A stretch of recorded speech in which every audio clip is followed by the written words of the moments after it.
आदरणीय सभापति जी,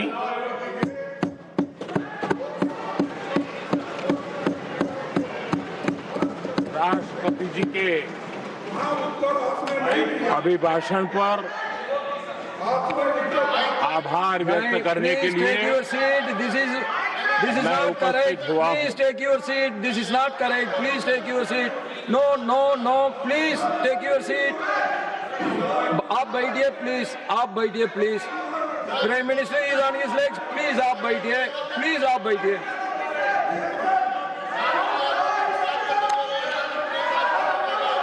आदरणीय सभापति जी, इस धन्यवाद प्रस्ताव पर समर्थन के लिए इस सदन में अपनी भावनाओं को व्यक्त करना मैं अपना सौभाग्य मानता हूं। आदरणीय सभापति जी, विकसित भारत की यात्रा में बीते वर्ष देश के तेज प्रगति से विकास के वर्ष रहे हैं। Nothing will go on record except Prime Minister's जीवन speech. के हर क्षेत्र में, समाज के हर वर्ग को उनके जीवन में परिवर्तन का एक कालखंड रहा है। एक सही दिशा में तेज गति से देश आगे बढ़ रहा है। आदरणीय राष्ट्रपति जी ने बहुत ही बढ़िया तरीके से पूरी संवेदनशीलता के साथ उन्होंने This is not correct. इस विषय को Sit your seat. हम please. सबके सामने प्रस्तुत किया है। आदरणीय सभापति जी, मेरी एक प्रार्थना है, आदरणीय खड़गे जी की उम्र देखते हुए वो बैठ करके भी नारे बोल सकते हैं तो अच्छा होगा, ताकि उनको कष्ट न हो। पीछे नौजवान बहुत लोग हैं, तो खड़गे जी को No. आप बैठते बैठते भी When you are speaking, they are listening. You are नारे listening. बोलने की अनुमति दे दीजिए।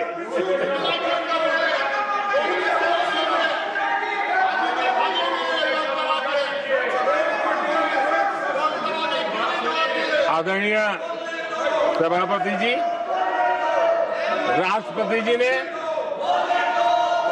इस देश के मध्यम वर्ग, इस देश के निम्न मध्यम वर्ग, इस देश के गरीब, इस देश के गांव, इस देश के किसान, महिलाएं,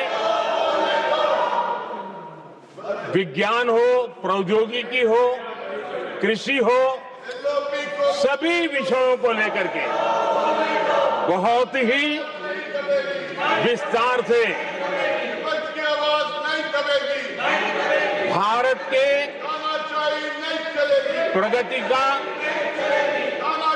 एक स्वर संसद में गूंजा है।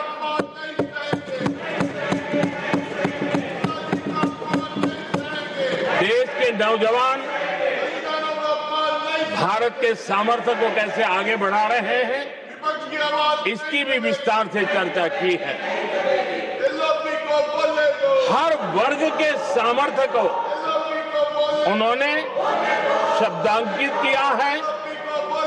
और इतना ही नहीं, आदरणीय राष्ट्रपति जी ने भारत के उज्जवल भविष्य के प्रति एक विश्वास व्यक्त किया है।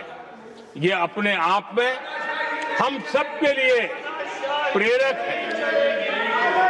आदरणीय सभापति जी, 21वीं सदी का प्रथम क्वार्टर पूरा हो चुका है। लेकिन ये दूसरा क्वार्टर जैसे पिछली शताब्दी में भारत की आजादी के जंग में दूसरा क्वार्टर बहुत ही निर्णायक बना था। मैं साफ साफ देख रहा हूं कि विकसित भारत के निर्माण की दिशा में ये दूसरा क्वार्टर भी उतना ही सामर्थ्यवान होने वाला है, उतना ही तेज गति से आगे बढ़ने वाला है। और इसलिए आदरणीय सभापति जी, राष्ट्र का हर व्यक्ति ये महसूस कर रहा है कि एक अहम पड़ाव पर हम पहुंच चुके हैं। अब न हमें रुकना है, न हमें पीछे मुड़ करके देखना है। I will not go ahead to what you are doing. आगे ही आगे देखना Please, है, my dear. I am not going to let गति से you चलना now. है। You please, my dear. और लक्ष्य को प्राप्त करके ही हमें सांस लेनी है। उस दिशा में हम आगे बढ़ रहे हैं। Nothing should go on without except to the Prime Minister's speech.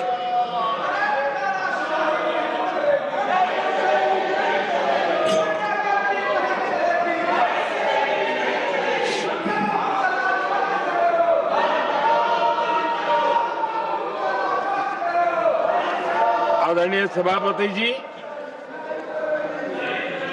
वर्तमान में अगर हम देखें तो भारत के भाग्य के अनेक सुयोग एक साथ हमें नसीब हुए। ये अपने आप में बहुत ही उत्तम संयोग है, ऐसा मैं मानता हूं। सबसे बड़ी बात है, विश्व के समृद्ध से समृद्ध देश भी बुजुर्ग होते जा रहे हैं। वहां की आबादी उम्र के उस पड़ाव पर पहुंची है हम जिन्हें बुजुर्ग के रूप में जानते हैं। हमारा देश ऐसा है जो विकास की नई ऊंचाइयां छू रहा है। उसी समय दिनों दिन हमारा देश युवा होता जा रहा है, युवा आबादी वाला देश है। ये अपने आप में एक बहुत अच्छा सुयोग है। आदरणीय सभापति जी,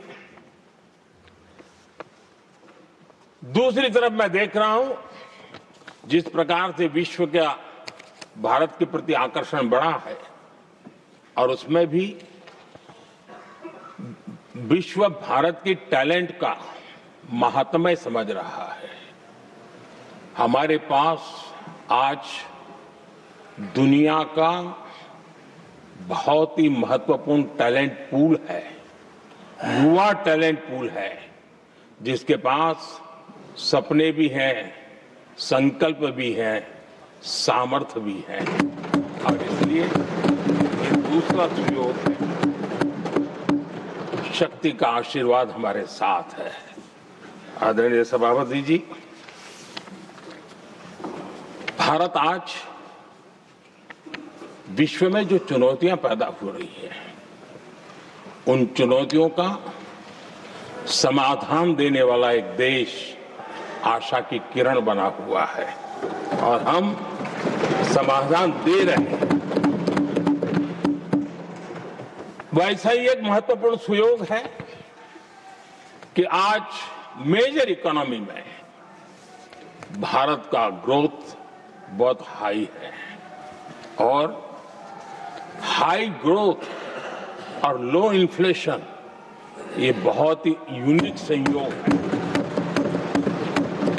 और ये हमारी अर्थव्यवस्था की मजबूती को प्रदर्शित करता है।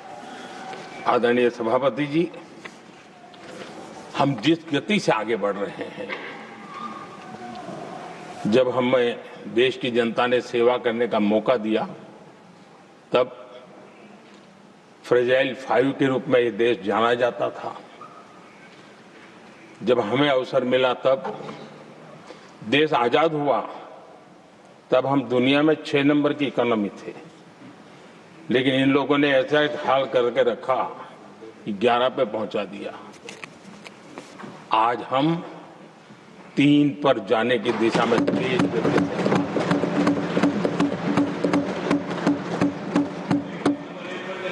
आदरणीय सभापति जी, आज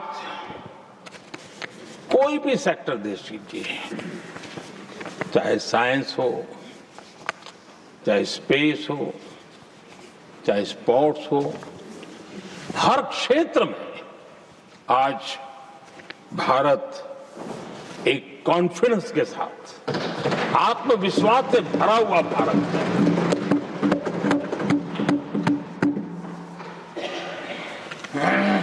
कोविड के बाद विश्व में जो स्थितियां पैदा हुई और ऐसी नई नई चीजें जुड़ती गई, आज दुनिया संभल नहीं पा रही है। ऐसे में साफ साफ नजर आ रहा है कि दुनिया एक नए ग्लोबल ऑर्डर की तरफ, नए वर्ल्ड ऑर्डर की तरफ आगे बढ़ रहा है। सेकेंड वर्ल्ड वॉर के बाद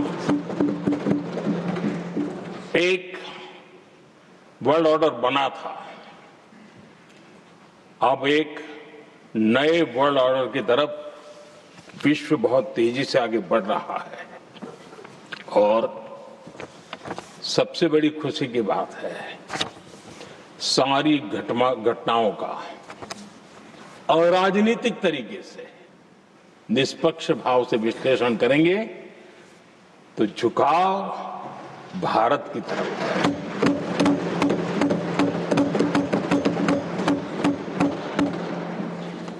विश्व मित्र के रूप में, विश्व बंधु के रूप में आज भारत अनेक देशों का विश्वस्त पार्टनर बना है और हम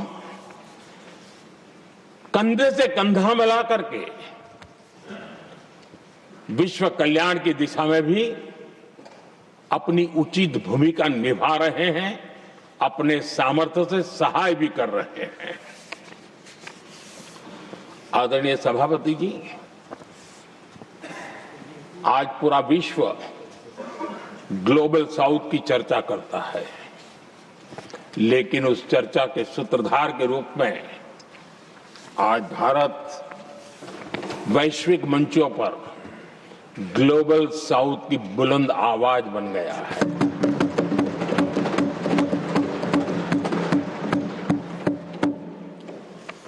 अनेक देशों के साथ आज Bharat future ready trade deals कर रहा है। पिछले कुछ ही समय में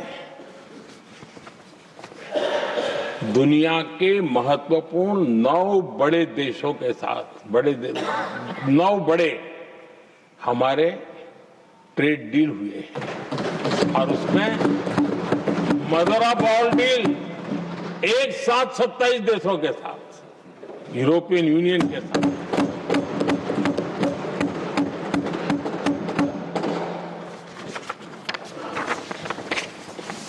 जो लोग थक गए,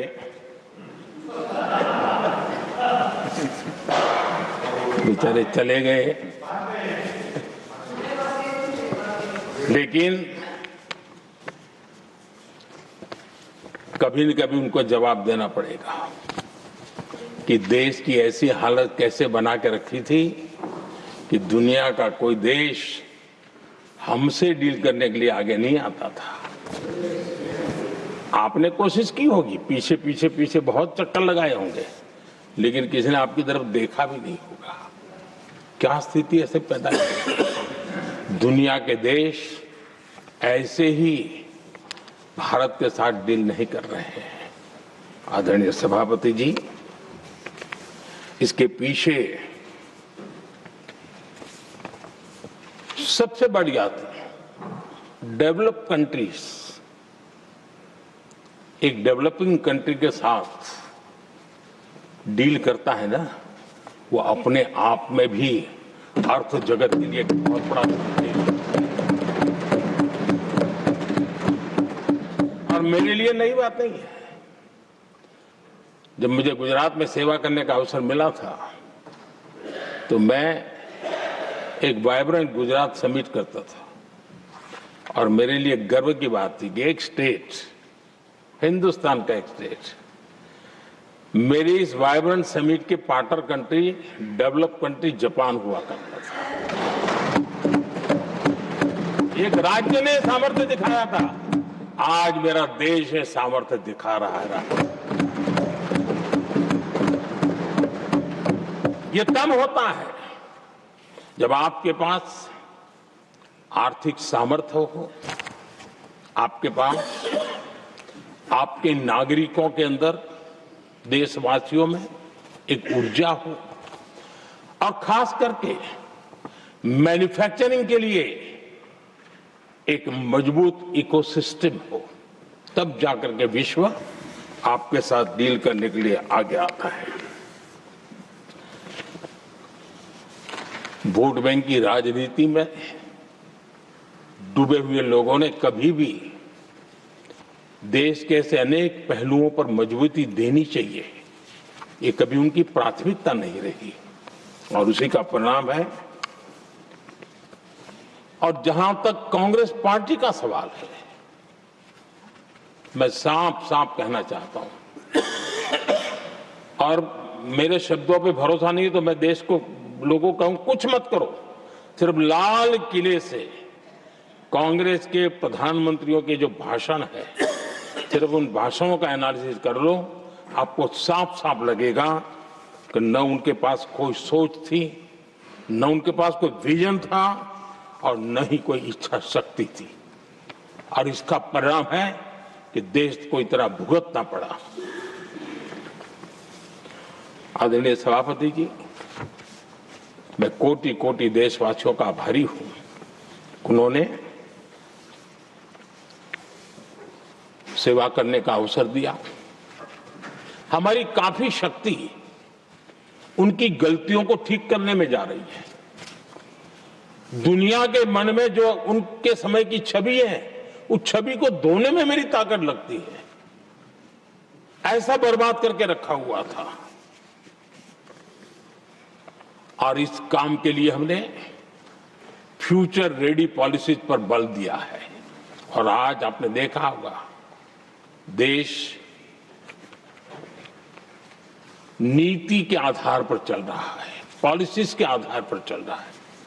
एडोकिज्म को हमने त्याग कर दिया है और उसके कारण विश्व का विश्वास बनता है। हमने रिफॉर्म, परफॉर्म, ट्रांसफॉर्म के मंत्र को लेकर के आगे बढ़े और आज स्थिति ऐसी है कि देश रिफॉर्म एक्सप्रेस पर सवार हो चुका है।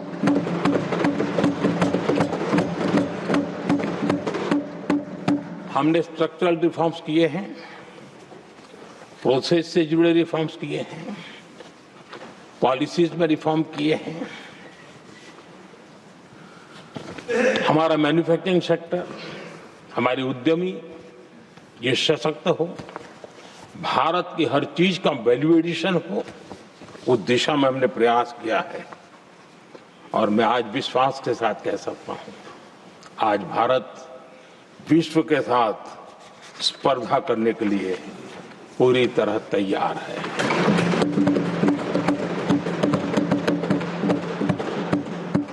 जब मैं विश्व के सीईओ फोरम की समिट देखता हूं, आज दुनिया हमारे उद्यमियों को समानता के रूप में देखती है।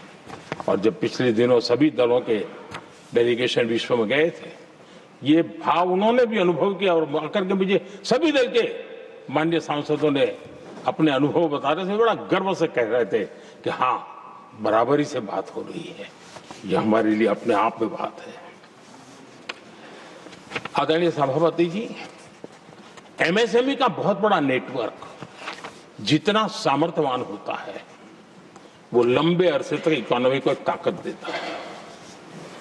हमने उस दिशा में बल दिया और हमने कई रिफॉर्म्स किए हैं। आज हमारे एमएसएमई नेटवर्क पर दुनिया का भरोसा बढ़ रहा है। बड़े बड़े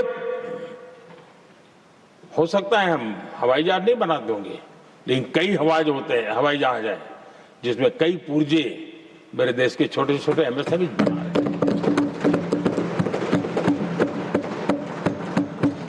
आदरणीय सभापति जी, देश में हुए इन प्रयासों का नतीजा सबके सामने है।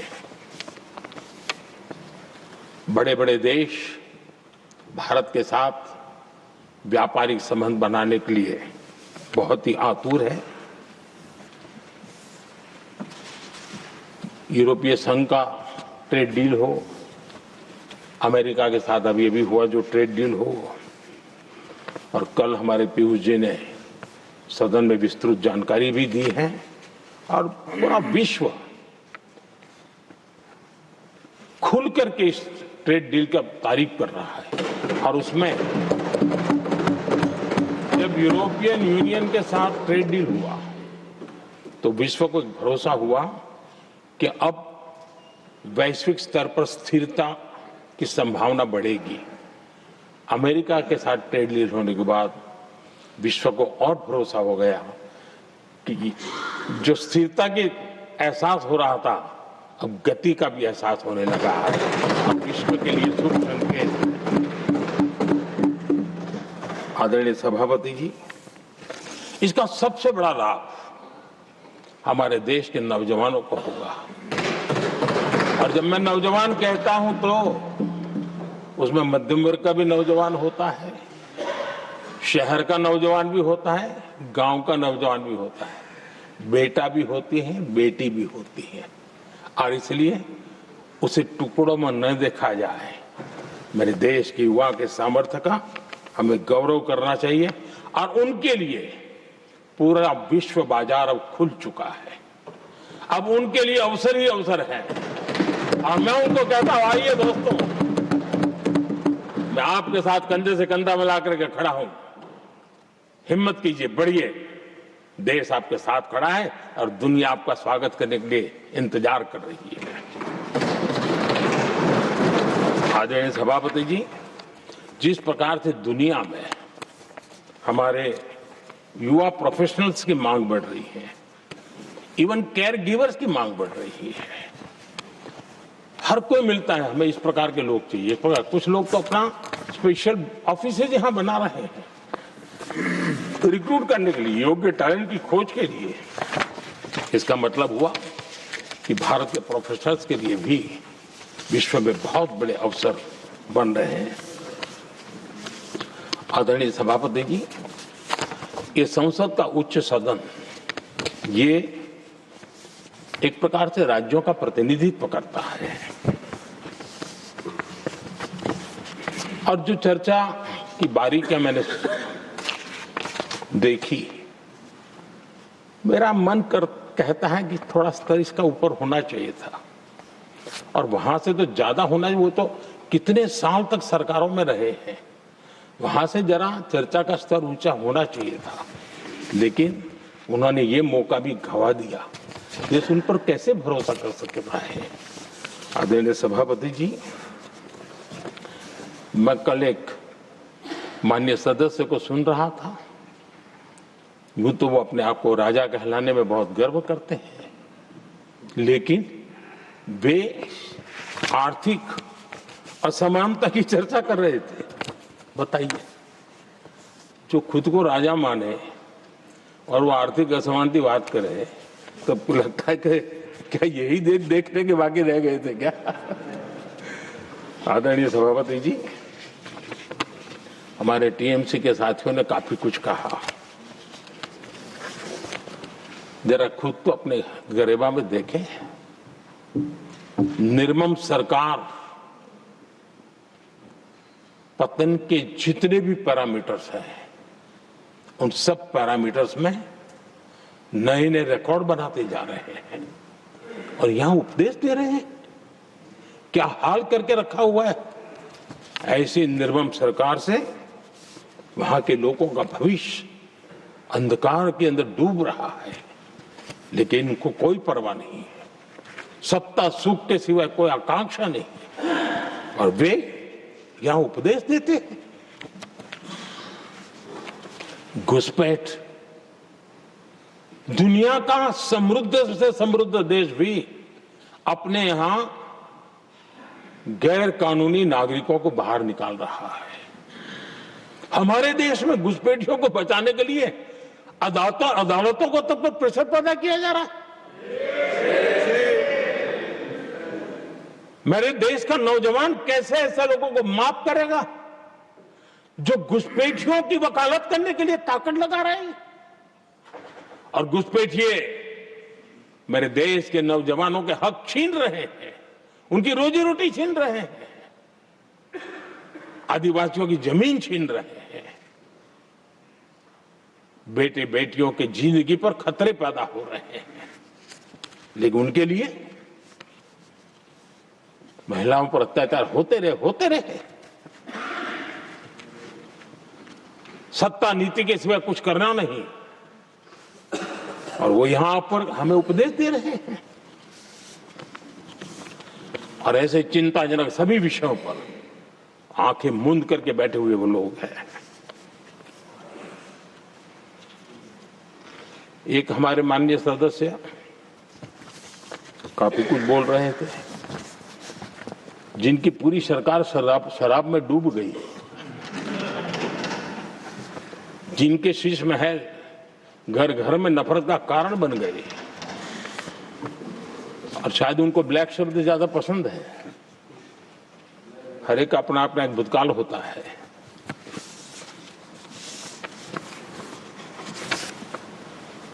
पता नहीं ब्लैक के साथ उनका क्या पुराना रिश्ता है। आदरणीय सभापति जी, ऐसे सभी साथियों से मैं आज जरूर कहूंगा, तुम कितना दुनिया को धोखा दोगे, तुम कितना दुनिया को धोखा दोगे। आईना देख लिया तो अपनी सच्चाई कहां छिपाओगे।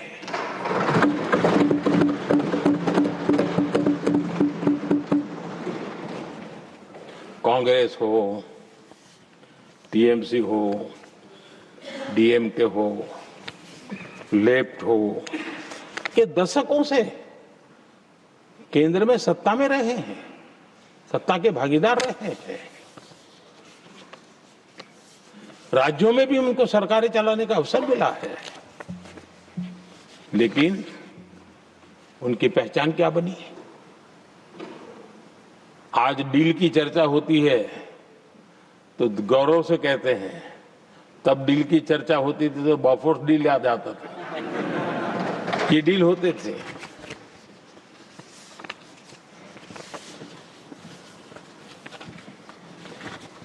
उन्होंने सिर्फ जेब भरने का काम किया।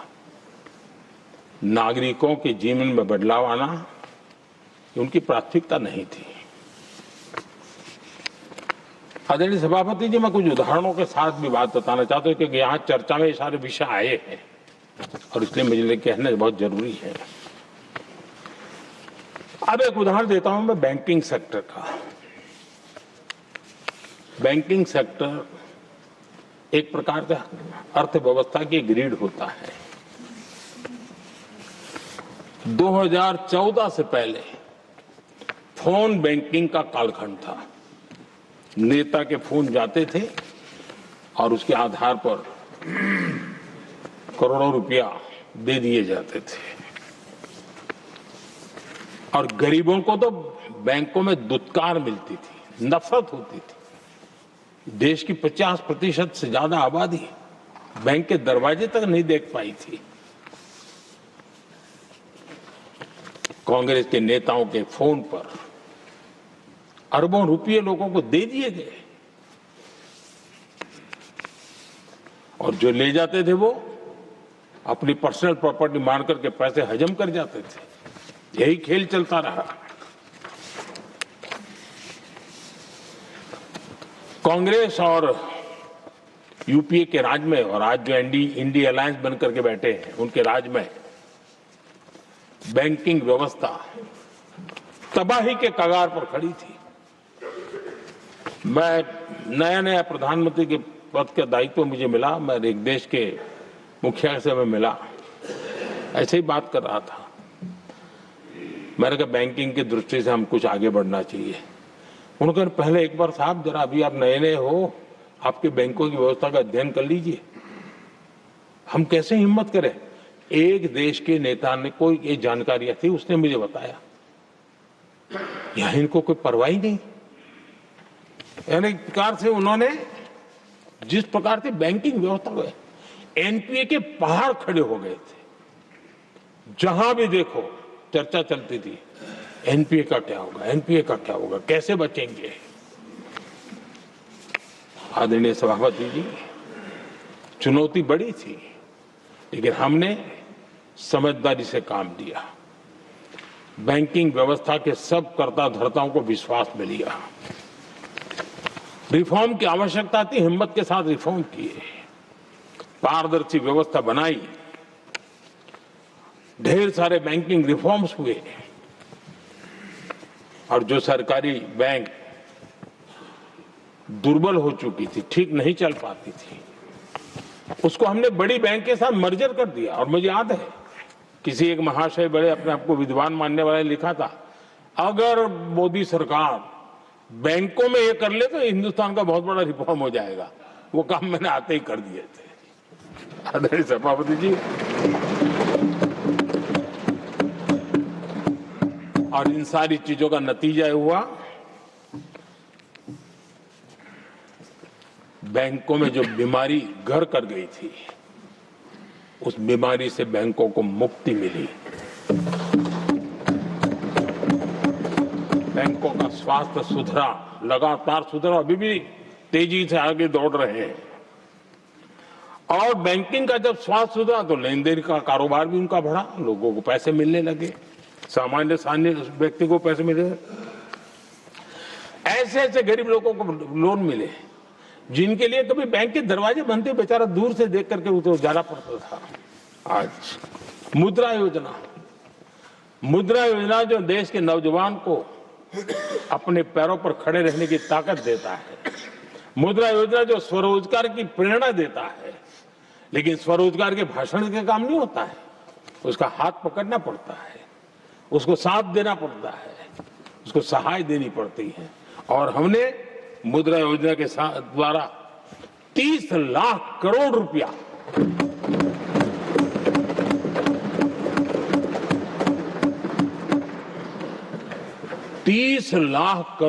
से ज्यादा लोन मुद्रा योजना के माध्यम से और बिना गारंटी देश के नौजवानों के हाथ में दिया और उन्होंने अपने कारोबार को आगे बढ़ाया। और गर्व की बात है, उसमें बहुत बड़ी मात्रा में माताएं बहनें भी हकदार बनी, लाभार्थी बनी। सेल्फ हेल्प ग्रुप, इन दिनों ग्रामीण महिलाएं बड़े सपने देखती हैं, खुद अपने पैरों पर खड़ा होना चाहती थी। विमेन सेल्फ हेल्प ग्रुप का हमने विस्तार तो किया ही किया, लेकिन 10 करोड़ बहनों को हमने सीधी आर्थिक मदद की व्यवस्था। हमारे एमएसएमई सेक्टर को हमने भरपूर लोन दी। और मैं आज बड़े संतोष के साथ, बड़ी जिम्मेवारी के साथ इस पवित्र सदन में कहना चाहता हूं, हमने एनपीए जिसके पहाड़ हुआ करते थे 2014 के पहले, आज उसको हमने नीचे निम्न स्तर पर ला करके खड़ा कर दिया। आज एनपीए 1% से भी नीचे है। ये अपने आप में बैंकों के स्वास्थ्य के लिए बहुत उत्तम काम हमने किया। मैंने इतना ही नहीं, हमारे बैंकों का प्रॉफिट आज रिकॉर्ड पर है, हाई रिकॉर्ड है उसके। ये अपने आप में देश की अर्थव्यवस्था को ताकत देने के लिए, बैंकिंग व्यवस्था मजबूत होती है तो बाकी अर्थव्यवस्था को भी मजबूती मिलती है उस काम को कहेगा। आदरणीय सभापति जी, मैं एक और उदाहरण देना चाहता हूं। हमारे पीएसयूज, आमतौर पर पीएसयूज के संबंध में मान्यता बन चुकी थी, वो बनते ही हैं बीमार होने के लिए, वो बनते ही हैं बर्बाद होने के लिए, वो बनते ही हैं बंद होने के लिए। हमने इस पूरी मानसिकता को हकीकतों के आधार पर बदलने में सफलता प्राप्त की है।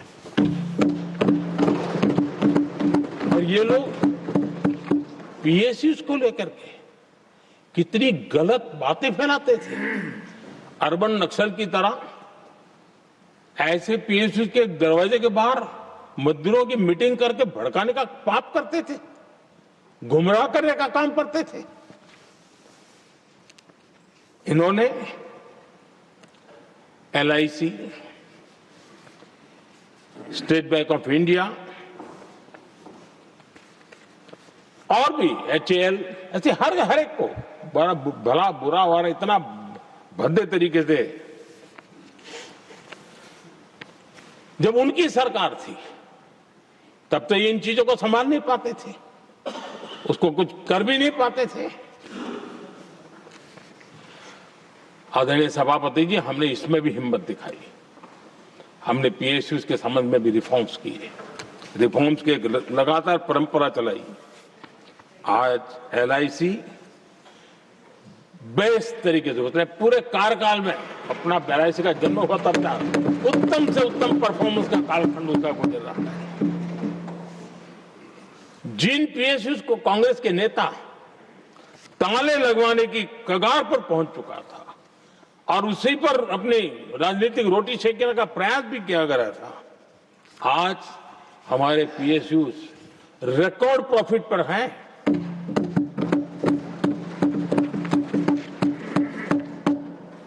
इतना ही नहीं, वे अपने परफॉर्मेंस से मेक इन इंडिया को भी गति दे रहे हैं। मेक इन इंडिया का जो सपना है उसका पूरा करने में वे भी एक बहुत बड़े कैटलिक एजेंट के रूप में आज भूमिका अदा कर रहे हैं।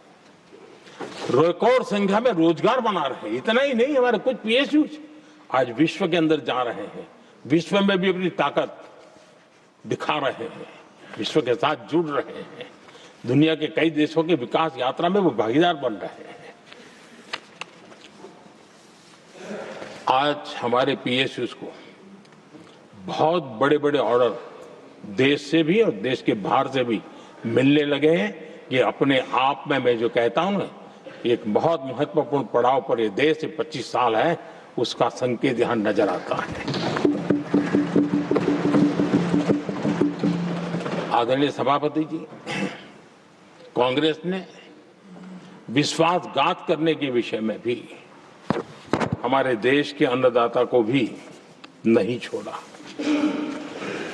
इस देश में 10 करोड़ किसान ऐसे हैं जिनके पास 2 हेक्टेयर से भी कम जमीन है, छोटे किसान हैं। उनकी तरफ कभी परवाह नहीं की गई, उनकी तरफ कभी देखा नहीं गया, नहीं उनके दिमाग में ये छोटे किसानों का कोई महात्मा था। उनको लगता है कुछ बड़े लोगों को संभाल लिया तो गाड़ी चल जाएगी, और यही राजनीति करते रहे। आदरणीय सभापति जी, हमारे दिल में छोटे किसान के प्रति एक दर्द था। हम जमीनी हकीकतों से परिचित थे और उसी के कारण हम पीएम किसान सम्मान निधि योजना लेकर के और आप इतने कम समय में हमारे इन छोटे किसानों के खाते में 4 लाख करोड़ रुपया हमने दिया है। 4 लाख करोड़ रुपया आंकड़ा छोटा नहीं होता है आदरणीय सभापति जी, और उसने हमारे छोटे किसानों को एक नई ताकत दी है, नए सपने देखने का सामर्थ्य दिया है। और मुझे पक्का विश्वास है कि हमारा किसान उस दिशा में जरूर भारत की आशा अपेक्षा के अनुरूप परिणाम देगा।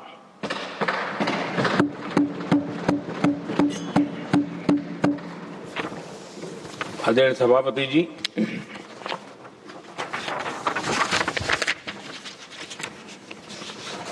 यहां कुछ साथियों ने इम्प्लीमेंटेशन के संबंध में शिकायतों का भाषण काफी किए। शायद वो तय करके आए थे कि ऐसा ऐसा बोलना है, तो इस वक्त उनका ऐलान दिखता था, बाकी में तो नहीं दिखता है। आदरणीय सभापति, जब ये इम्प्लीमेंटेशन को लेकर के इतनी बड़ी बड़ी बातें करते हैं, मैं एक जरा किस्सा सुनाता हूं। मैं किसी का भला बुरा कहने के लिए नहीं कर रहा हूं, मैं सिर्फ हकीकत रख रहा हूं। परेशानी जिनको होगी उनको होगी, लेकिन तथ्य तो तथ्य ही होते हैं। हमारे देश के एक नेता हिमाचल प्रदेश के दौरे पर गए थे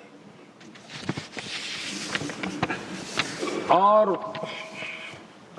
वहां से आने के बाद उन्होंने खुद ने ये घटना कहीं सुनाई, रिकॉर्ड पर उपलब्ध है। उसमें उन्होंने कहा,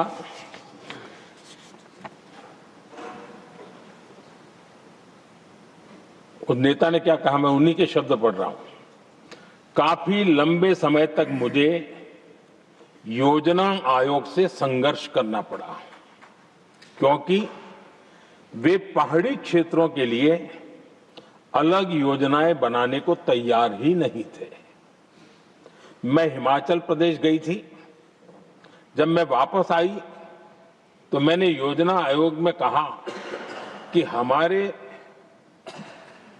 कामदारों को, वर्कर्स को जीप की जरूरत नहीं है, बल्कि खच्चरों की आवश्यकता है, ताकि कम से कम उन पर सामान आदि लादा जा सके। आगे उन्होंने कहा, लेकिन मुझे बताया गया हम पैसा तो जीप के लिए ही देंगे, क्योंकि खच्चरों के लिए पैसे देने की पॉलिसी नहीं है। इसी भाषण में आगे वो कहती हैं, अब वहां सड़कें ही नहीं थी। उनका कहने का कारण यह था कि हिमाचल में जहां वो गई वहां सड़कें ही नहीं थी।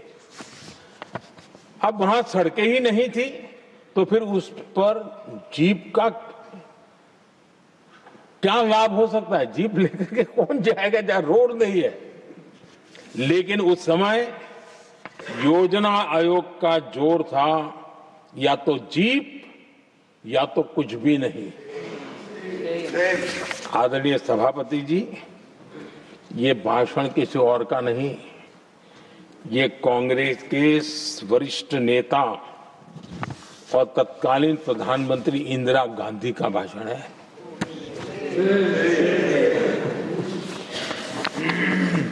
कांग्रेस के लंबे शासनकाल में यही कार्यशैली रही, और जिसको इंदिरा जी खुद जानती भी थी कि ये पाप चल रहा है, लेकिन इस कार्य संस्कृति को सुधारने के लिए उन्होंने कोई कदम नहीं उठाया। और इंदिरा गांधी जिस प्लानिंग कमीशन की धज्जियां उड़ा रही थी, उसके जन्मदाता उनके स्वयं के पिताजी थे। और प्लानिंग कमीशन को बना, और इंदिरा जी ने जब कहा, उसके बीच में 2 दशक बज चुके थे, लेकिन हाल यही था।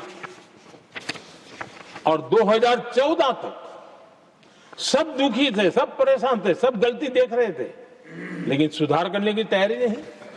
2014 के बाद जब आपने हमें मौका, और कांग्रेस ने जिस प्रकार से प्लानिंग कमीशन अटकाना, लटकाना, भटकाना वाली कार्यशैली बना दी थी, 2014 में जब हमें मौका मिला तो हमने आकर के काम किया, प्लानिंग कमीशन को खत्म कर दिया और नीति आयोग को। आज नीति आयोग बहुत तेज गति से काम कर रहा है। अब देखिए एस्पिरेशनल डिस्ट्रिक्ट, वो भी एक बड़ा प्रेरक उदाहरण है। और मैं तो देख रहा हूं कि डेवलपिंग कंट्रीज के लिए, विकास के लिए एक मॉडल के रूप में वैश्विक संस्थाएं इसको अनुमोदन दे रही है। ये एस्पिरेशनल डिस्ट्रिक्ट की ये सफलता बनी है। देश के कई जिले ऐसे थे जिसको पिछड़े मान करके छोड़ दिया गया था और वहां करोड़ों लोगों की जो मौलिक जरूरतें थी उसको भी नकार दिया गया था। उनको तो ऐसे ही जीने के लिए मजबूर कर दिया गया था और जो पिछड़े इलाके थे वो और पिछड़े होते गए और बर्बादी आती गई। और हालत तो सरकार में ऐसी थी कि जब किसी को पनिशमेंट ट्रांसफर करनी होती थी, पनिशमेंट पोस्टिंग देना होता तो ऐसे ही जिलों में भेजा जाता था ताकि और खराब करे वो। ये हाल बन गया था, ये वर्क कल्चर बन गया था। हमने इस स्थिति को बदला। सबसे पहला आग्रह किया, यंग होनहार अफसरों को लगाया जाएगा और पूरा 3 साल का मौका उसको दिया जाए काम करने का। एक के बाद हम निर्णय किए और आज देखिए किसी समय छत्तीसगढ़ का हमारा बस्तर एस्पिरेशनल डिस्ट्रिक्ट में था, आज वो बस्तर पूरे देश में बस्तर ओलंपिक के नाम से चर्चा में है।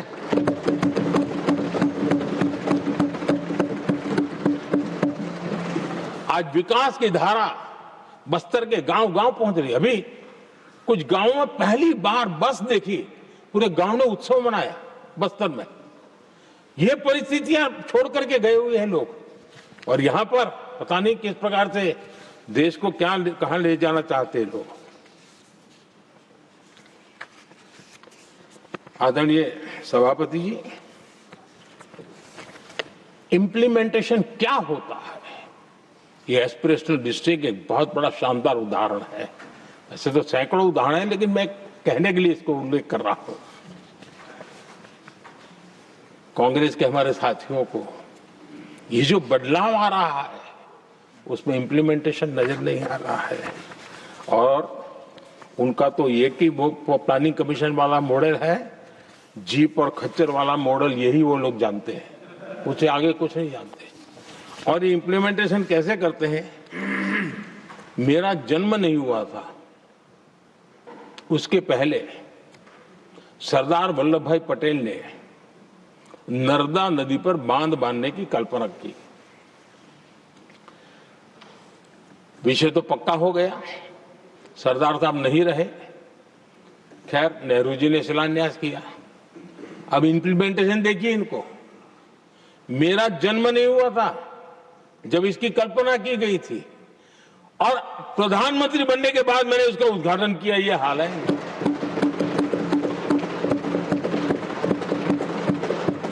और उनका इंप्लीमेंटेशन देखिए, मुझे मुख्यमंत्री रहते हुए 3 दिन अनशन पर बैठना पड़ा था नर्मदा सरदार सरोवर डैम के लिए, मेरे राज्य के किसानों के लिए। मैंने अपने आप को दांव पर लगा दिया था, तब जाकर के भारत सरकार को झुकना पड़ा और तब जाकर के सरदार सरोवर डैम के कंस्ट्रक्शन को गति मिली और यहां मैं पहुंचा तब मुझे उसका उद्घाटन करने का सौभाग्य मिला। और आज कच्छ तक हावड़ा बीएसएफ के लोग जहां बैठते हैं वहां तक नर्मदा का शुद्ध पानी पीने के लिए पहुंच रहा है। इंप्लीमेंटेशन क्या होता है? और यहां पर इम्प्लीमेंट किसी ने शब्द पकड़ा दिया, हर एक के मुंह से वही निकल रहा था। हमने कांग्रेस की कार्यशैली को बदलने के लिए जब मैंने देखा कई ऐसे काम थे अटके पड़े हुए, कोई पूछने वाला नहीं थे फाइलों में, और पॉलिटिकल फायदे के लिए अनाउंसमेंट कर दिए, दिए जला दिए, पत्थर लगा दिए, करना कुछ नहीं। आखिरकार मैंने एक टेक्नोलॉजी वाला प्लेटफॉर्म बनाया यहां आकर के, प्रगति के नाम से। ये प्रगति प्लेटफॉर्म का मैं उदाहरण देता हूं, आप हैरान हो जाएंगे। मुझे एग्जैक्ट याद नहीं है, लेकिन शायद हिमाचल में एक ट्रेन उन्होंने पार्लियामेंट में घोषित की थी, शायद ऊना और कोई। मेरे आने तक वो कागज पर भी उसका ड्राइंग नहीं बना था, बताओ, और चुनाव जीतने के लिए वो घोषणा कर दी। प्रगति के अंदर मेरे सामने विषय आया, ऐसे कई विषय मेरे सामने आए और उस प्रगति के अंदर हमने एक एक प्रोजेक्ट क्यों अटके हुए, कॉस्ट किस डिपार्टमेंट की काम में क्या मुसीबत आई है, किसने गलत तरीके से इसको आगे बढ़ाया, और बजट तो बढ़ता ही गया था। जो योजना 900 करोड़ में होनी थी वो 90,000 करोड़ तक पहुंच जाए, ये हाल करके रख दिया था इन्होंने। हमने एक टेक्नोलॉजी प्लेटफॉर्म बनाया, हर महीने बैठा, अभी मैंने 50वां एपिसोड पूरा किया उस मीटिंग का, और लगातार उस काम करते करते और संबंधित राज्यों को भी बिठाया, उनकी कठिनाइयों को भी समझा, उसके इम्प्लीमेंटेशन में कौन मिनिस्ट्री का परेशानी हो रही है, किस स्टेट की परेशानी हो रही है, किस कानून की परेशानी हो रही है, हर एक की बारीकी से देखा। और आज मैं गर्व से कह सकता हूं कि इस प्रगति के इम्प्लीमेंटेशन को बारीकी से प्रधानमंत्री के स्तर पर देखे जाने के कारण 85 लाख करोड़ रुपीस का काम को गति मिली। 85 लाख करोड़ रुपीस के काम, आप कल्पना कीजिए देश की कितनी बड़ी शक्ति को अनलॉक किया हमने। इंप्लीमेंटेशन कैसे होता है ये हमने करके देखा है। रेल हो, रोड हो, सिंचाई हो, ग्रामीण कोई व्यवस्था का काम हो, इन सारी चीजों को हमने इसमें लिया। अब जैसे जम्मू उधमपुर श्रीनगर बारामूला रेल लाइन, आज ये प्रोजेक्ट पूरा हुआ। और बर्फबारी में इन दिनों आपने देखा एक वीडियो बहुत पॉपुलर हुआ है, बर्फ के बीच में थे, चारों तरफ बर्फ की चादर छाई हुई है और वंदे भारत ट्रेन निकल रही है, और लोग कहते हैं गलती मत करना, ये तो विदेश है, ये हिंदुस्तान है, ये रील चल रहे हैं बाजार में।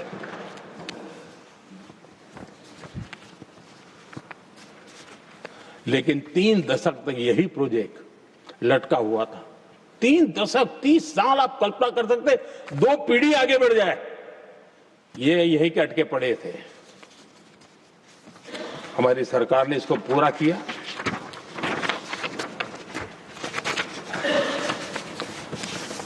आदरणीय सभापति जी, मैं असम की बात करता हूं, और कोई ये मत सोचो कि मैं चुनाव है इसलिए बोल रहा हूं। इनके पाप है इसलिए मुझे कहना पड़ रहा है।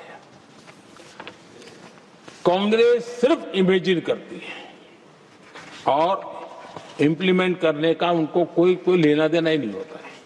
अब असम का बोगीबील ब्रिज, ये बोगीबील ब्रिज अरुणाचल और असम को जोड़ने वाला बहुत महत्वपूर्ण ब्रिज, कितने ही सालों तक ये प्रोजेक्ट लटका रहा। हमने प्रगति के माध्यम से इसको रिव्यू किया और असम सहित पूरे नॉर्थ ईस्ट को बहुत बड़ी सुविधा वाला ये काम हमने पूरा किया। आदरणीय सभापति जी,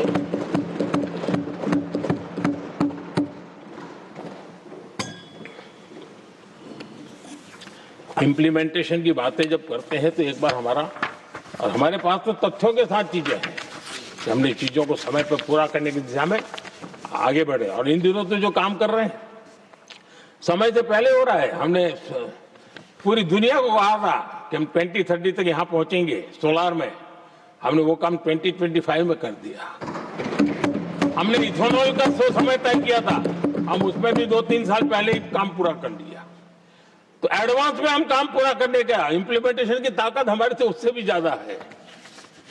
आदरणीय सभापति जी, भाजपा हो, एनडीए हो, हमारा अप्रोच, चीजों की तरफ देखने का हमारा दृष्टिकोण, समस्या के समाधान के लिए हमारी सोच और कांग्रेस के बीच में आसमान जमीन का अंतर है, बहुत फर्क है। मैं आपको उदाहरण देता हूं। हमारी सोच ये है कि 140 करोड़ देशवासी ये इतने सामर्थ्यवान हैं कि वह चुनौतियों को समाधान दे सकते हैं। ये हमारी सोच है। हमारा भरोसा है देशवासियों पर, उनके सामर्थ्य पर हमारा भरोसा है, और यही लोकतंत्र की भी सच्ची ताकत होती है। लेकिन कांग्रेस देशवासियों को ही समस्या मानती है। अब मैं इनका इतना बोल करके छोड़ दूंगा तो आज पता नहीं रात को उनको नींद नहीं आएगी और गालियां कल कैसी दे उसका प्लानिंग चलेगा। लेकिन मैं उदाहरण के साथ बताना चाहता हूं किस प्रकार से लोग सोचते थे देशवासियों के लिए।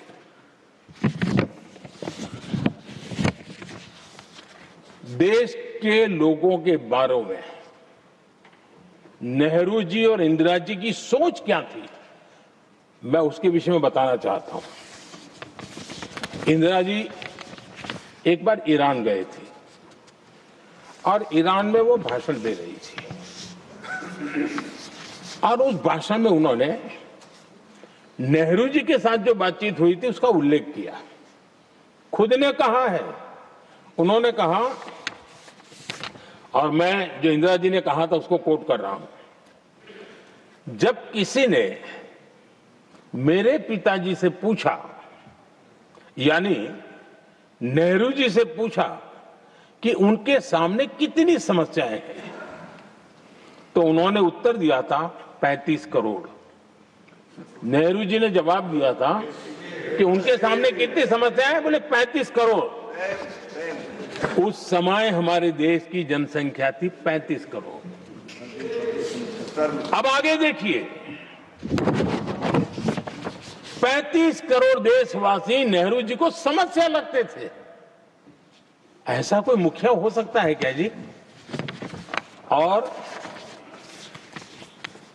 इस बात का उदाहरण देते हुए इंदिरा जी ने आगे कहा कि आज देश की जनसंख्या 57 करोड़ है, इसलिए मेरी समस्याओं की संख्या भी उतनी ही बड़ी है।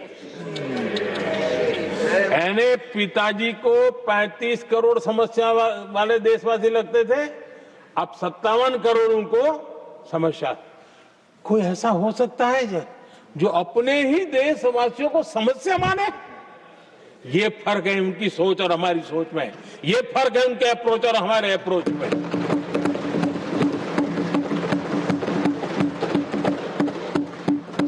नेहरू जी हो या इंदिरा जी हो या पूरी कांग्रेसी बिरादरी हो, ये लोग भारत के लोगों को समस्या मानते हैं। आदरणीय सभापति जी, मेरे कई कोटेशन मिलेंगे।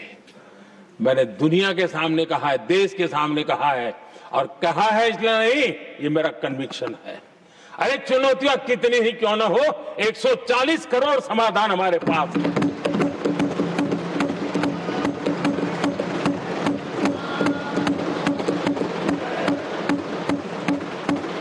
हमारे लिए देशवासी समर्थक की पूंजी है।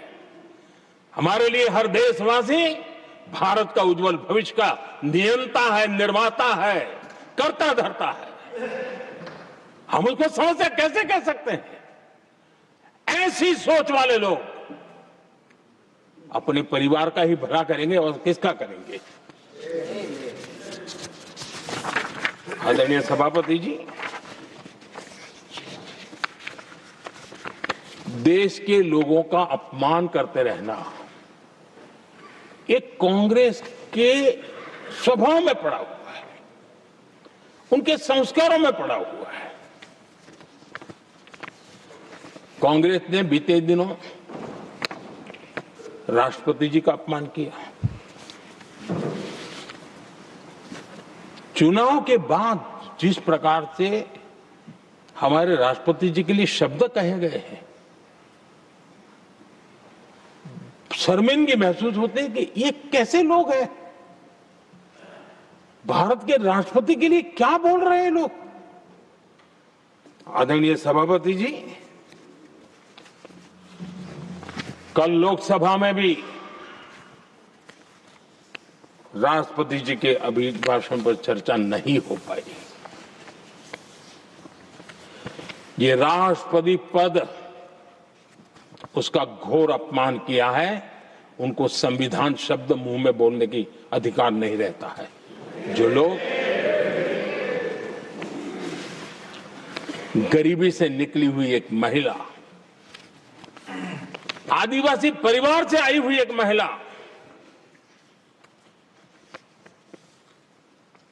जब आपने लोकसभा में जो व्यवहार किया है, आपने आदिवासी समाज का अपमान किया है, आपने महिला का अपमान किया है।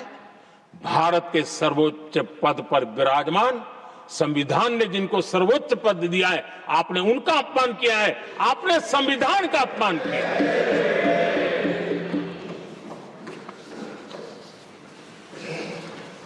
आदरणीय सभापति जी, उनको कुछ भी लगता हो, कांग्रेस को ये गुनाह कि Honorable members, it is now 6 p.m. If the House agrees, we may sit beyond 6 p.m. till disposal of the motion of thanks and the presidential address. Do I have the leave of the House to extend the sitting beyond 6 p.m.? Thank you. आदरणीय सभापति जी, समय बढ़ाने के लिए मैं आपका और सदन का बहुत आभार व्यक्त करता हूं।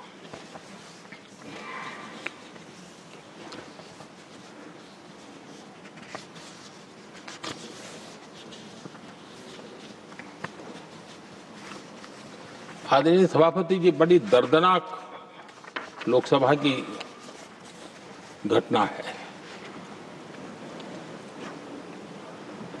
और शायद हताशा निराशा तो हम समझ सकते हैं, लेकिन इसके लिए देश के पवित्र लोकतंत्र के मंदिर को ही इस रूप में कर देना, और उस समय चेयर पर असम के ही हमारे एक माननीय सांसद बैठे थे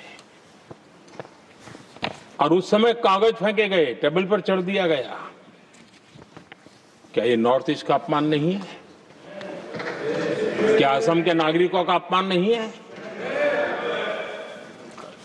कल फिर दोबारा किया उन्होंने, और उस समय आंध्र के दलित परिवार का बेटा चेयर पर बैठा था, उसको भी अपमानित किया। यानी आपने नॉर्थ ईस्ट का अपमान, चेयर में बैठा अपमान करो। आंध्र के एक दलित परिवार का बेटा चेयर पर बैठा, उसका अपमान करो। सदन ने इनको काम दिया हुआ है, सबने मिलकर के काम दिया हुआ है, लेकिन वो दलित समाज से आते हैं, इसलिए आप अपमान करते हो।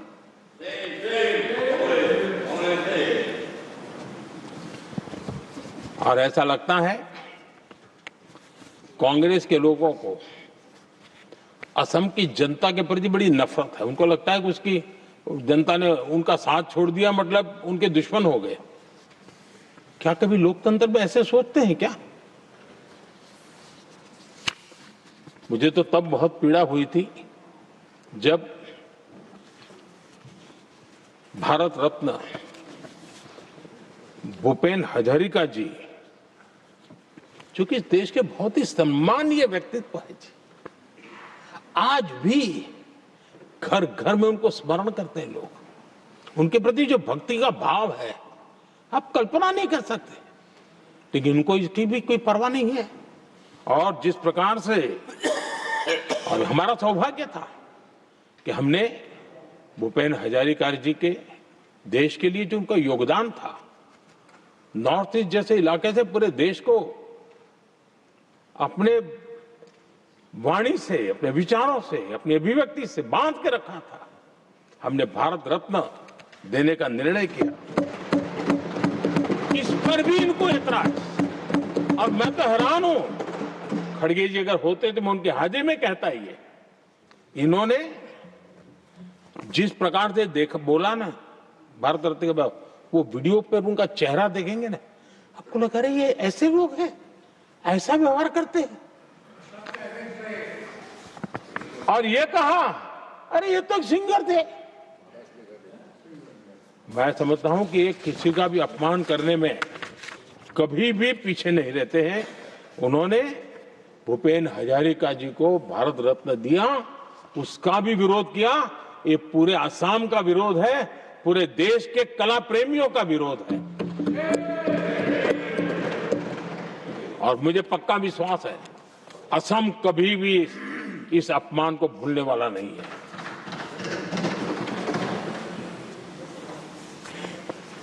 आदरणीय सभापति जी,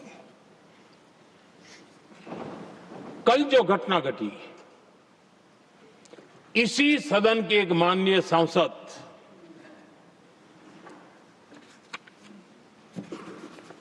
कांग्रेस के शातिर दिमाग जिनका है, ऐसे एक युवराज ने उनको गद्दार कह दिया।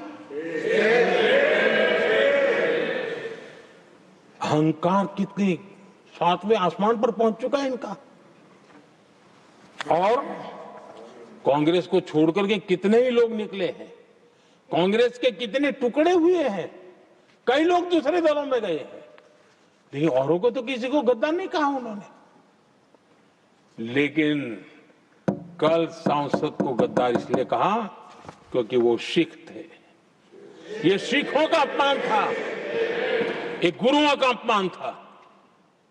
और कांग्रेस के अंदर जो कूट कूट करके सिखों के प्रति नफरत भरी पड़ी है ना, उसका वो अभिव्यक्ति थी।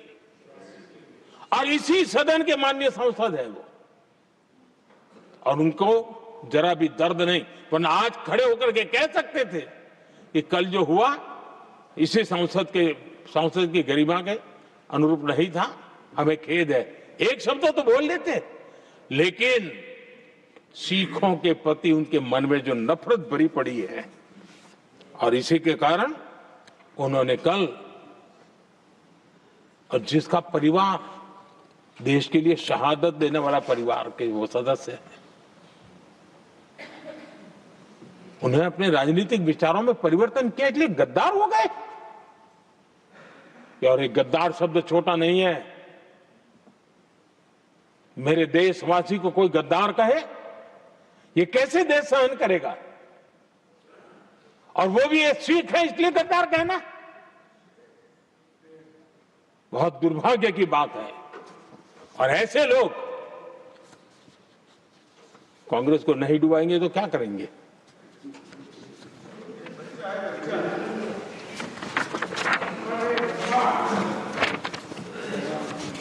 आदरणीय सभापति जी, एक तरफ ये दृश्य है और दूसरी तरफ हमारे सदानंद जी मास्टर का दृश्य है।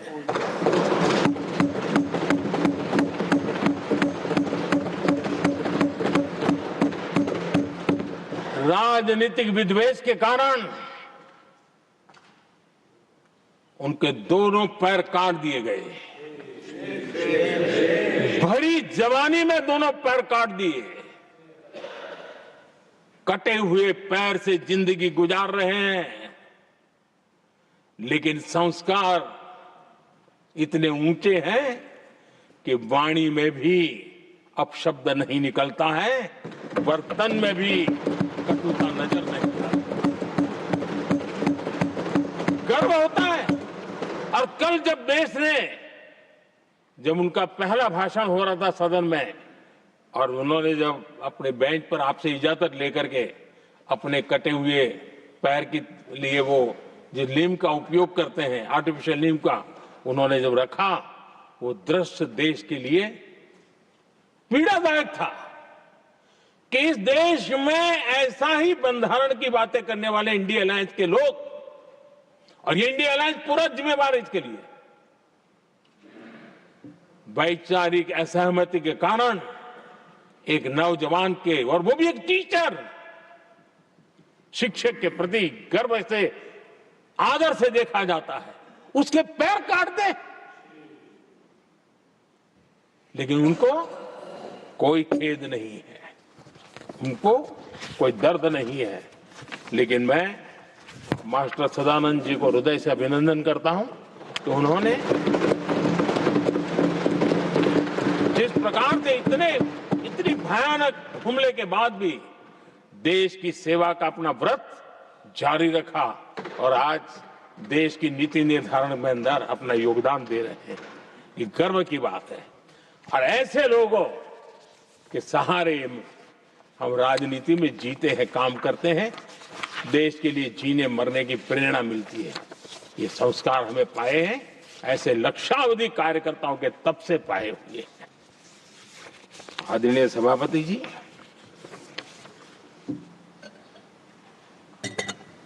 इन दिनों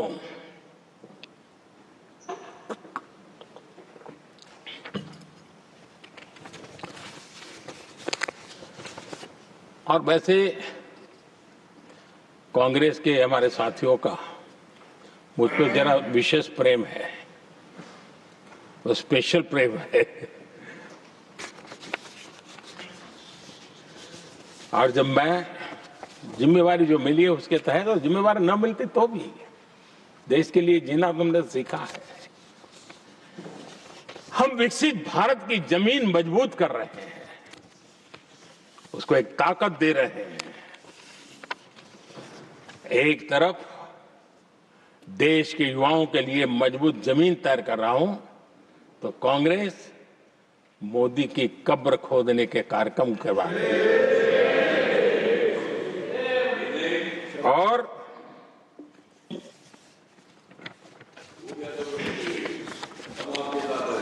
मोहब्बत की दुकान खोलने वाले मोदी तेरी कब्र खुदेगी के नारे लगा रहे हैं जी।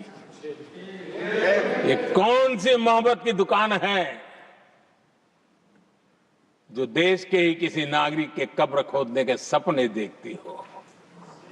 ये कौन सा संविधान से उन्होंने सीखा है जो देश के ही किसी नागरिक के कब्र खोदने की बात करते हो? क्या ये संविधान का अपमान नहीं है? क्या ये मानवता का अपमान नहीं है?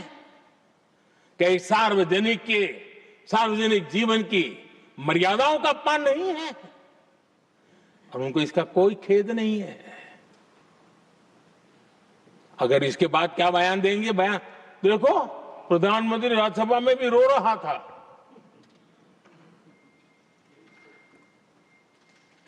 किस प्रकार के संस्कार और वृत्तियों से पले बड़े लोग हैं ये।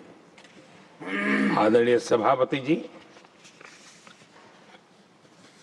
मेरे लिए कोई अनुभव मेरा बहुत पुराना है। 2002 से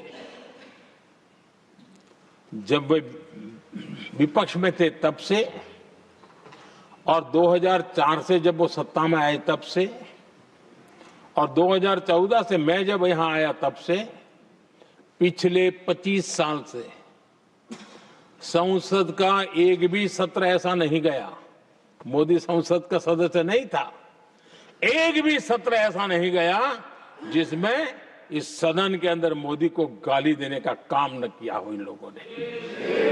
25 साल। और मुझे किसी ने पूछा था, मोदी जी आपके स्वास्थ्य का क्या राज है? मैंने कहा मैं डेली 2 किलो गाली खाता हूं।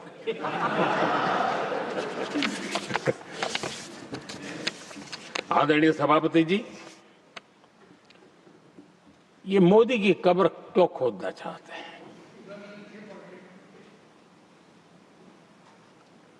ये सिर्फ नारा नहीं है, ये इनके भीतर पड़ी हुई नफरत का प्रतिबिंब है, इसकी अभिव्यक्ति है। और वे इसलिए हैं, हमने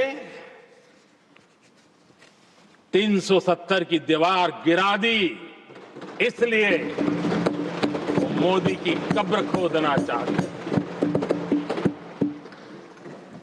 हमने नॉर्थ ईस्ट में बम, बंदूक और आतंक का जो छाया बना रहता था, नॉर्थ ईस्ट में शांति और विकास का राह अपनाई, इसलिए वो मोदी की कब्र खोदने पर सोच रहे हैं। पाकिस्तानी आतंकियों को घर में घुस करके जवाब देते हैं, इसलिए मोदी की कब्र खोदने की बात करते हैं। ऑपरेशन सिंदूर करते हैं, इसकी उनको परेशानी होती है और इसलिए वो मोदी की कब्र खोदते हैं। माओवादी आतंक से देश को मुक्ति दिलाने के लिए साहसपूर्ण कदम उठा रहे हैं, इसलिए मोदी की कब्र खोदती है आपको।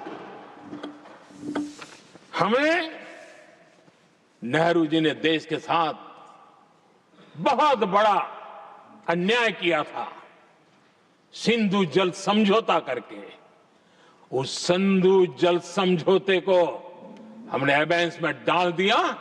क्या इसलिए आप मोदी की कब्र खोदने के नारे लगा रहे हो? आदरणीय सभापति जी, कांग्रेस की परेशानी कुछ और है। ये पचा नहीं पा रहे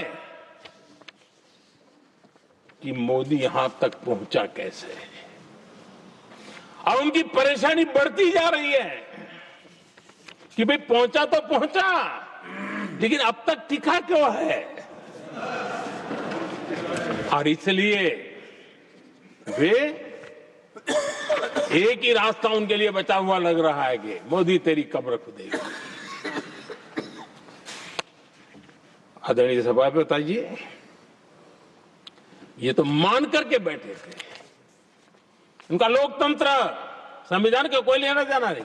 उनको तो लगता है कि प्रधानमंत्री पद उनके परिवार की जागीर है, उस पर कोई और बैठ नहीं सकता। ये जो उनके भीतर में नफरत पड़ी हुई है ना, मोहब्बत की दुकान में जो आग भरी पड़ी हुई है ना, उसका परिणाम है।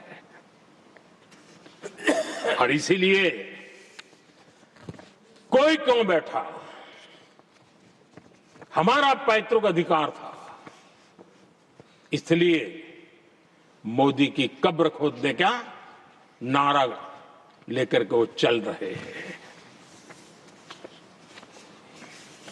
आदरणीय सभापति जी, कांग्रेस के शाही परिवार को देश ने दशकों तक अवसर दिया है, ऐसा नहीं है। देश ने आपके लिए भी अपना भविष्य दांव पे लगाया था,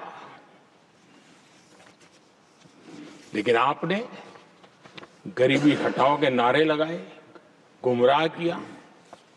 लाल किले पर से कांग्रेस के एक भी प्रधानमंत्री के भाषण में गरीबी हटाने की बात ना आई हो, ऐसा नहीं हुआ है। लेकिन किसी भी प्रधानमंत्री ने गरीबी हटाने के लिए क्या किया, वो एक बार भी नहीं आया। वो नारे से अधिक कुछ नहीं था उनका। और मोदी ने रास्ता अपनाया गरीब को एम्पावर करने का, गरीब को सशक्त करने का। और मेरे देश के गरीबों को मैं सलाम करता हूं, उन्होंने देश की योजनाओं को समझा, स्वीकारा और अपने सामर्थ्य को बढ़ाने के लिए प्रयास किया। मैं देश के गरीबों का गौरवगान करता हूं कि हमारी नीतियों पर भरोसा करके, हमारी नीयत पे भरोसा करके उन्होंने भी अपने आप को खपाने के लिए कोई कमी नहीं रखी। और 25 करोड़ मेरे गरीब परिवार के भाइयों ने गरीबी को परास्त किया और खुद गरीबी से बाहर आए हैं। मैं उनको सलाम करता हूं। मेरे 25 करोड़ देशवासी जो निराशा में पड़े हुए थे, दूर एक आशा की किरण दिखाई दी, उठ खड़े हुए और आज हमारे साथ चल पड़े। आदरणीय सभापति जी, 2014 के पहले ये इम्प्लीमेंटेशन की बातें करते थे। हमारे यहां सैकड़ों लोग रेलवे क्रॉसिंग पर मरते थे। स्कूल की बस रेलवे क्रॉसिंग से जा रही है, 20-20, 25-25 स्कूल के बच्चे मरने की खबरें आती थी।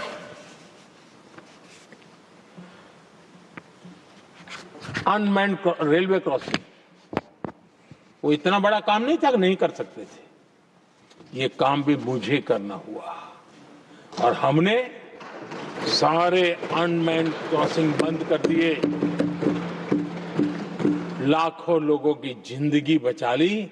इसलिए ये मोदी की कब्र खोदना चाहते हैं। आदरणीय सभापति जी, 2014 से पहले इस देश में 18,000 गांव ऐसे थे जिनको बिजली का मतलब पता नहीं था। बिजली का कोई तार होता है, कोई बल्ब होता है, कोई लट्टू जलता हुआ उसमें उजाला निकलता, पता नहीं था उनको। 18,000 गांव 2014 के बाद जब आपने हमें दायित्व देशवासियों ने दिया, उन 18,000 गांव जिन्होंने कभी बिजली का मुंह तक नहीं देखा था, बिजली का शब्द भी कान पे नहीं सुना था, उन गांवों में उजाला पहुंचाया। इसलिए इनको मोदी की कब्र खोदने के सिवाय अब कोई रास्ता नहीं दिख रहा है। आदरणीय सभापति जी, वो भी एक वक्त था जब देश में बार बार खबरें आती थी, मीडिया में हेडलाइन हुआ करती थी, सरहद की स्थिति के संबंध में बयान आते थे, गोला बारूद नहीं है, बुलेट प्रूफ जैकेट नहीं है, बर्फ के बीच खड़ा है, बर्फ में खड़े रहने के लिए जो जूते चाहिए वो जूते तक नहीं उसके पास, ये खबरें आती थी। हमने देश के जवानों के लिए खजाने खोल दिए, देश के जवानों को जो चाहिए वो देने की जरूरत पड़ेगी। और इसलिए वो चाहते कि अब तो कोई रास्ता बचा नहीं है, बस कब्र खुदेगी मोदी की, यही एक रास्ता उनके लिए बचा है। आदरणीय सभापति जी, एक बार उत्तर प्रदेश के वर्तमान मुख्यमंत्री जी ने सदन में भाषण करते करते वो रो पड़े थे। दिमागी बुखार के कारण बच्चे, अनगिनत बच्चे मर रहे थे। इनको कभी सूझा नहीं कि इस दिमागी बुखार से मुक्ति दिलाई जा सकती है। आदरणीय सभापति जी, आंख की बीमारी ट्रकोमा, लोग परेशान होते थे, आंखें चली जाती थी और विज्ञान प्रगति कर चुका था, हो सकता था, वो नहीं कर सकते थे। हमने दिमागी बुखार से भी मुक्ति दिलाई और हमने ट्रकोमा से भी देश के लोगों की आंखें बचाई। यही सफलताएं हैं, यही संवेदनशीलता है, समाज के लिए जीने मरने का यही संकल्प है। पल पल, तिल तिल समाज के लिए बिताना, घिसना, झलना, वो उनको परेशान कर रहा है। तब जाकर के मोदी तेरी कब्र खुदेगी, ये मंत्र लेकर के चल रहे हैं, ये सपने देख करके चल रहे हैं और बातें लोकतंत्र की करते हैं। मोहब्बत की दुकान के साइन बोर्ड लगाते हैं। क्या सार्वजनिक जीवन में ऐसी नफरत होती है? आदरणीय सभापति जी, इनकी सरकार रिमोट से चलती थी, मेरी सरकार भी रिमोट से चलती है। 140 करोड़ देशवासी मेरा रिमोट है।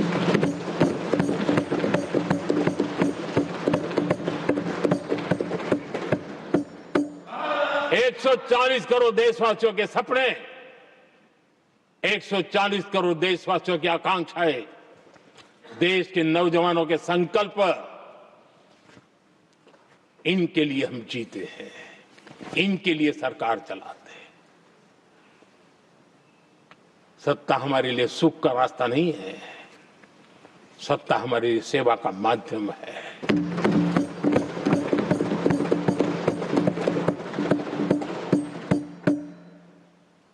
मुद्रा योजना, लाखों करोड़ों की मदद मिली, स्वरोजगार को बल दिया।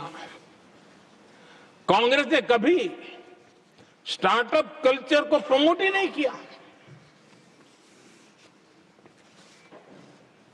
कुछ सैकड़ों में स्टार्टअप बेचारे अपने, उनको पता भी नहीं था। और इनका तो हाल ये है आदरणीय सभापति जी, अपने घर के स्टार्टअप को भी वो लिफ्ट नहीं कर पा रहे।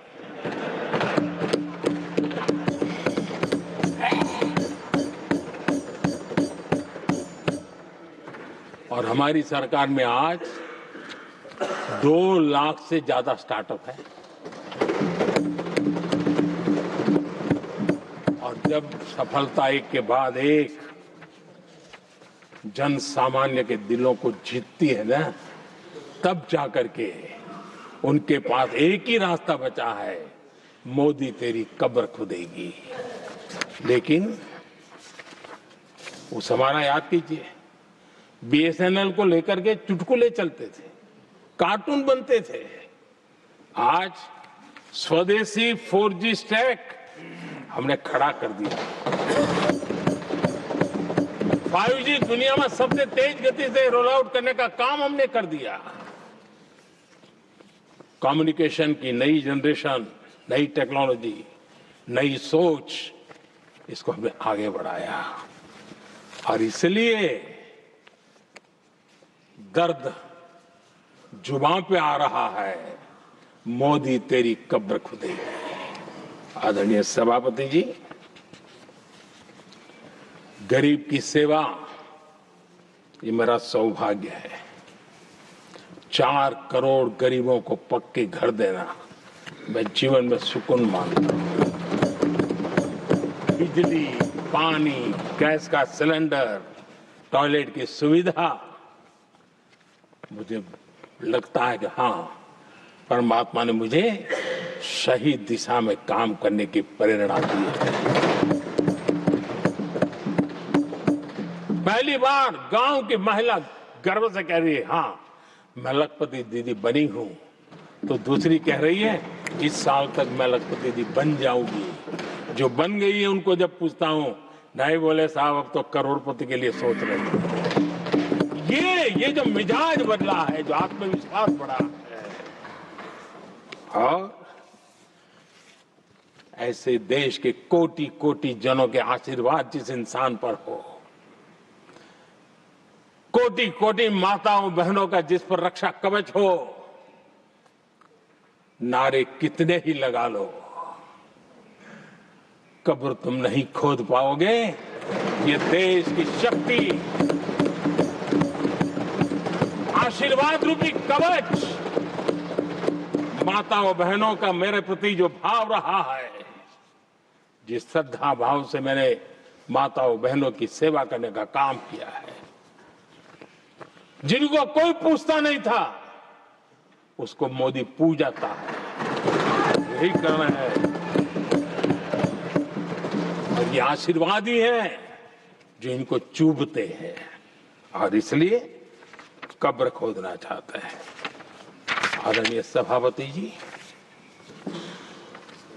चोरी करना जिनका पुश्तैनी धंधा है, जिन्होंने एक गुजराती की सरनेम भी चुरा ली,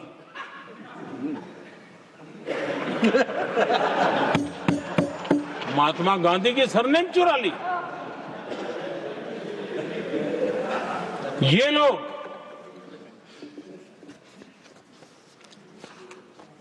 और देश की जनता इतनी समझदार कि ऐसी पटक देती है, ऐसी पटक देती है लोगों को। आदरणीय सभापति जी, हम एक विकसित भारत का सपना लेकर के चले, और आज वो सपना देश के लोगों की ऊर्जा के कारण संकल्प में बदल चुका है। आज कहीं पर भी जाइए, हर कोई ये कहता है कि 2047 तक विकसित भारत बनना है, और मैं हैरान हूं,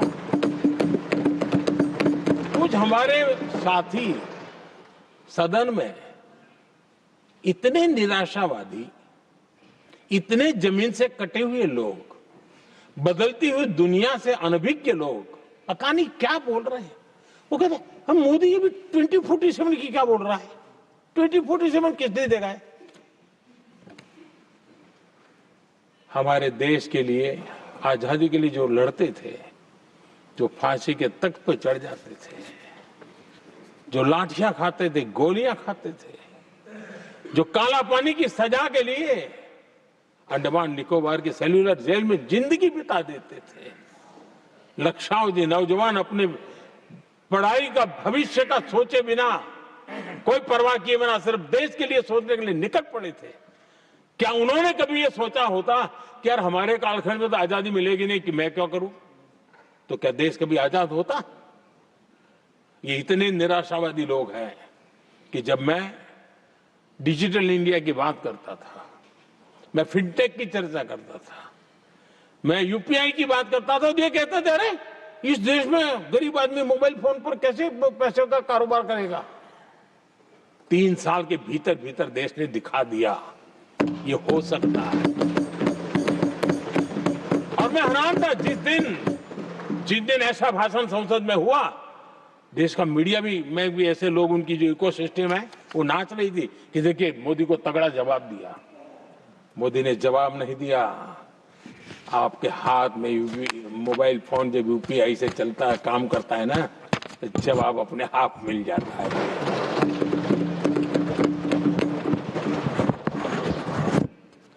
आदरणीय सभापति जी, कांग्रेस के समय एक व्यंग चला करता था और आमतौर पर कहा हुआ और सीरियस नेचर की चर्चा में भी आता था, हंसी मजाक में भी आता था। इंडिया मिस द बस, ये कॉमन वर्ड हो चुका। भाई मौका गंवा दिया, बाजी हाथ से चली गई। इंडिया मिस द बस, ये हमेशा होता था। आदरणीय सभापति जी, आज भारत कोई बस मिस नहीं कर रहा है, आज भारत काफिले का नेतृत्व कर रहा है।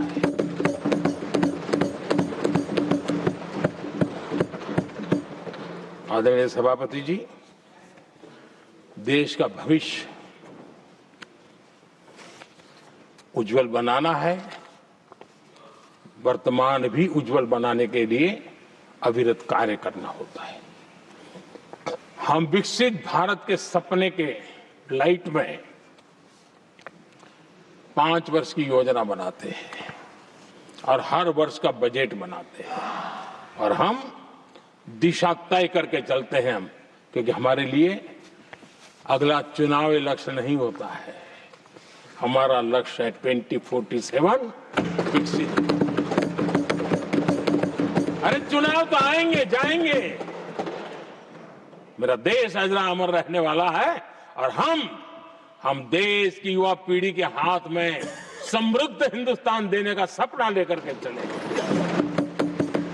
जिन बच्चे जो आज जो घर में बालक है ना, उनको भी मैं देख करके सोचता हूं कि मैं इसके हाथ में ऐसा हिंदुस्तान दे करके जाऊं ताकि हमें अपने काम का संतोष हो।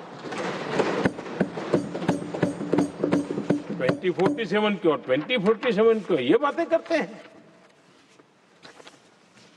आदरणीय सभापति जी, आज जिस प्रकार से हम इनिशिएटिव लिए, चाहे स्पेस हो, साइंस हो, टेक्नोलॉजी हो, समंदर की गहराई हो, जल थल नभ अंतरिक्ष, हर क्षेत्र में नए संकल्प, नई ऊर्जा, नए कदम और नई सिद्धियों को लेकर के देश आज आगे बढ़ रहा है।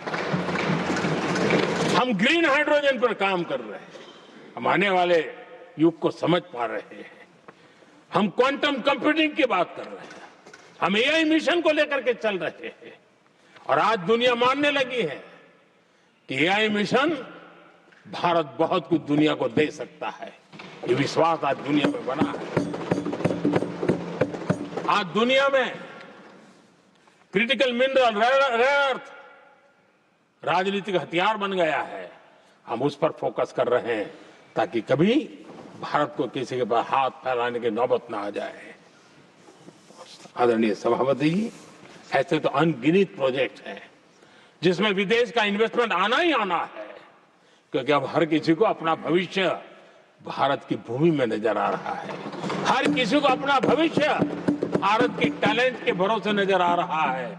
हर किसी को भविष्य भारत के उज्जवल भविष्य के साथ खुद के उज्जवल भविष्य को जोड़ करके दिखता है। और इसलिए दुनिया आज भारत, विकसित भारत की बात हम क्यों कर रहे हैं, जिनके दिमाग में नहीं पड़ता है, दुनिया को समझ आ रहा है कि भारत ने सही दिशा पकड़ी है। चलो अब चर्चा वहां चल रही है कहीं हम बस न चुक जाए। कल तक चर्चा चलती थी इंडिया बस मिस करता है, अब दुनिया को लगता है अब हम लेट न हो जाए, वहां आने की स्पर्धा चल रही है। आदरणीय सभापति जी, आने वाला समय भारत के लिए अवसरों से भरा हुआ है, भारत के नौजवानों के लिए अवसरों से भरा हुआ है। भारत के उज्जवल भविष्य के लिए मैं पूरी संभावनाएं रेखांकित कर सकता हूं, मैं देख सकता हूं और उसके दिशा में नीतियां बनाकर हम आगे चल रहे हैं। हम इसको और मैं चाहता हूं, मेरे देशवासियों को निमंत्रण देता हूं और मैं देशवासियों को आज सदन से भी कहना चाहूंगा, मैंने मन की बात में भी इसका उल्लेख किया था, मैं यहां पर सभी माननीय सांसदों से भी कहूंगा कि आप भी अपने अपने क्षेत्र में ऐसे लोगों को बताइए, जब दुनिया भर में इतने अवसर पैदा हुए हैं, उसको स्थायित्व तब मिलता है जब हम उत्तम प्रकार की चीजों को लेकर के जाए, हम क्वालिटी को कॉम्प्रोमाइज न करें। मुनाफा कम क्यों न हो, लेकिन क्वालिटी को हम निरंतर उत्तम करते जाएंगे। इनोवेशन करना पड़ेगा, करेंगे, रिसर्च करना पड़ेगा, करेंगे, प्रोडक्ट में मटेरियल बदलना पड़े तो बदलेंगे, लेकिन हम दुनिया में क्वालिटी की दृष्टि से उत्तम हो, तब जाकर के जो आज राजनीतिक दृष्टि से जो निर्णय होते हैं उसका बेनिफिट लेने के लिए हमने पीछे नहीं रहना चाहिए। मेरे देशवासियों से मैं आज यही आग्रह करूंगा कि आप क्वालिटी के विषय में मेरा साथ दीजिए, क्वालिटी में कॉम्प्रोमाइज न करिए। आप देखिए, दुनिया सिर्फ और सिर्फ made in India, made in Bharat, made in India, made in Bharat, इसके लिए गीत गाने लग जाएगी।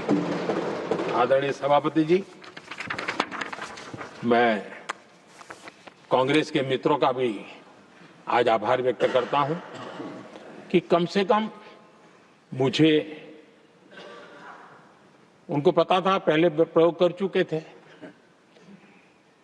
पिछले 10 साल में मुझे 5-6 बार इस प्रकार से बोलने से रोका गया, क्योंकि उनको मालूम था एक बार शुरू होता हो तो रुकता नहीं। और मैंने कहा था एक बार, एक अकेला, तो अब अनुभव से सीख गए कि इसमें कोई दाल गलने वाली नहीं है, तो समझदारी से काम लिया और ऐसी समझ उनको निरंतर मिलती रहे, ये भी मैं प्रार्थना करता रहूंगा।